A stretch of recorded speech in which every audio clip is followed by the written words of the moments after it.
Now, we were very greedy in our opener, and unfortunately, depending on what comes out of this, these are garbage. Hello, Snugglebugs. Welcome to today's Hearthstone video. We're coming out with a little bit of Evolve Shaman with a Shaman Shake. And here we are going to be trying to get out, like say, cheap things from below. I'm going to keep this actually. Cheap things from below in order to evolve them with your Muck Pools, Convincing Disguise, Blazing Transmutation, Primordial Waves, etc.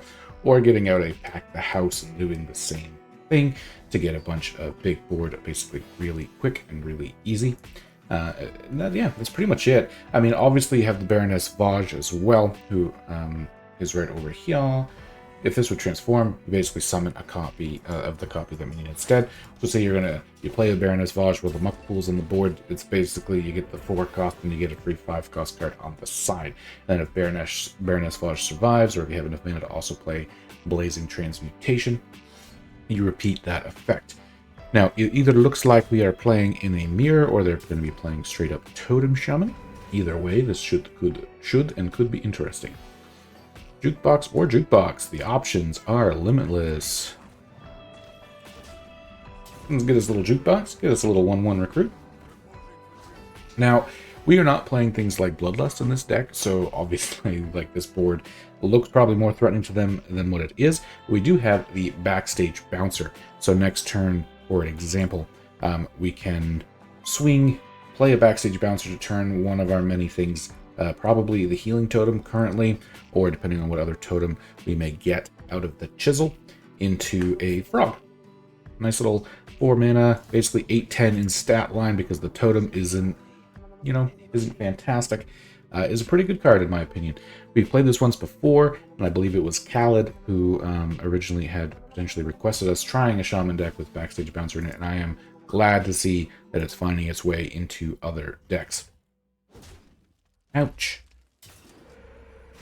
Now, we also have School Teacher, but I'm thinking we trade into their School Teacher, take a little bit of damage. And because Taunt is pretty good, I do think we're going to keep our Taunt Totem up. Now we have 3 big walls we can use to keep our Silver-Handed Recruits alive.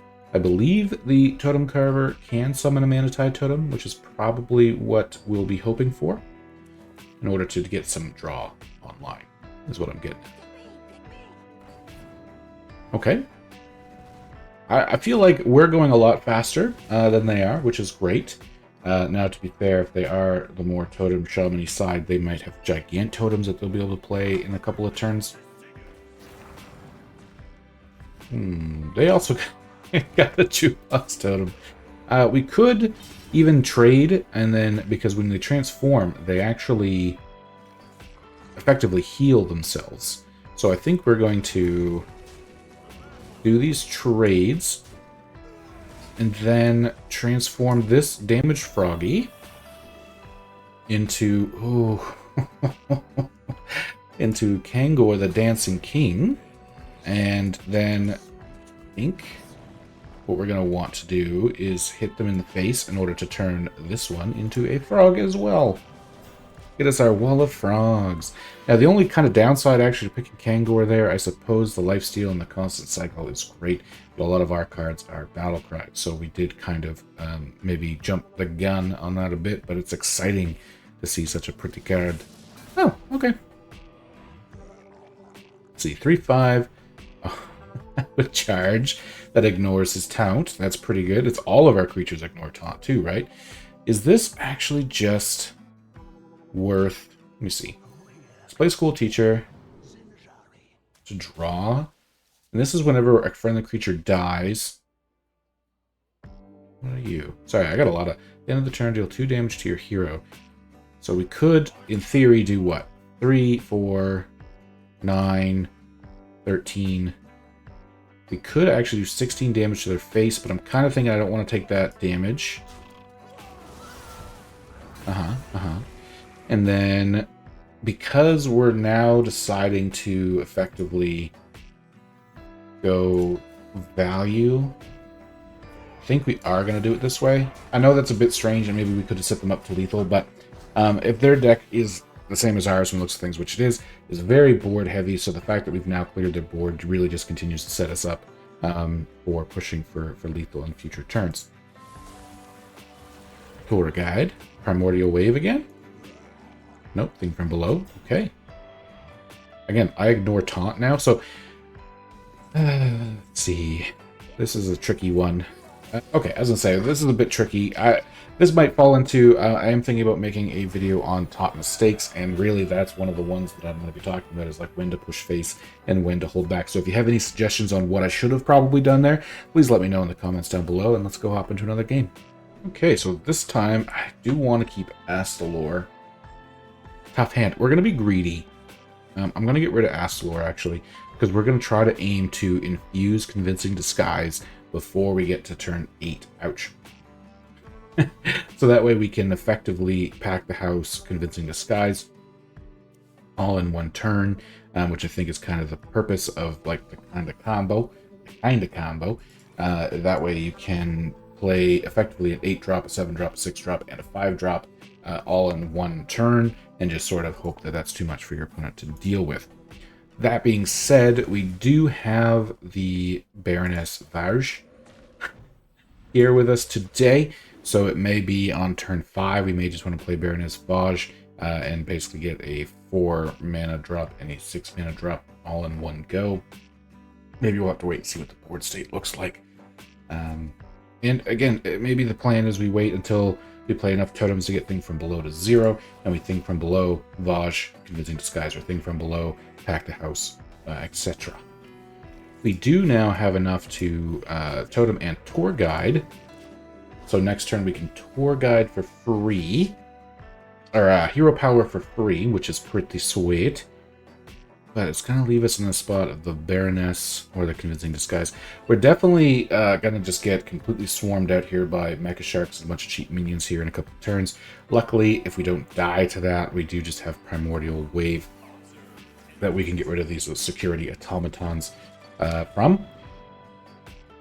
Or pending, we have one like this right now. If this is all they do, it's really not okay. They are gonna, it looks like they are gonna try to go a little more, not all out, because they're discovering mechs, which is part of the reason I think Mech Mages is under appreciated in the meta right now.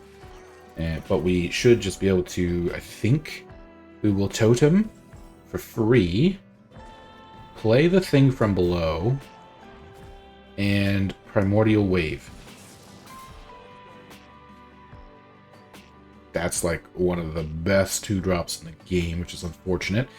Not a very powerful 7-drop either on our end. This was a bit lackluster overall, I must say, but it is what it is. It is what it is. Can't really choose. It's kind of the iffy part. Now, to be fair, that should mean, though, that they're going to focus on trading into our minions and infusing our Convincing Disguises.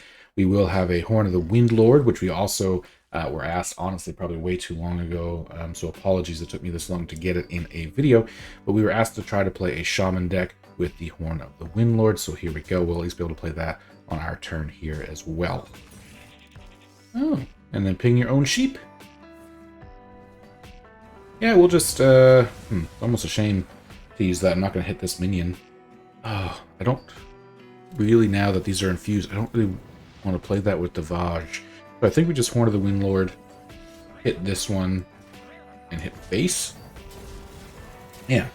Now, depending on what they're going to do, they still have, if I'm not mistaken, it'll be 1, 2, like 3 cheap mechs. So depending on what they hit with those, definitely so far, don't want to jinx myself, but so far, not as powerful of a turn as I was expecting them to have had. This one's actually is more in line with what I would have expected from them a few turns ago. But again, we just have Horn of the Windlord here. So like we can actually trade into, unfortunately, oh no, okay. That was a good play on their turn. We can't do that. What totem? We School Teacher? I was kind of thinking we Baroness Vaj.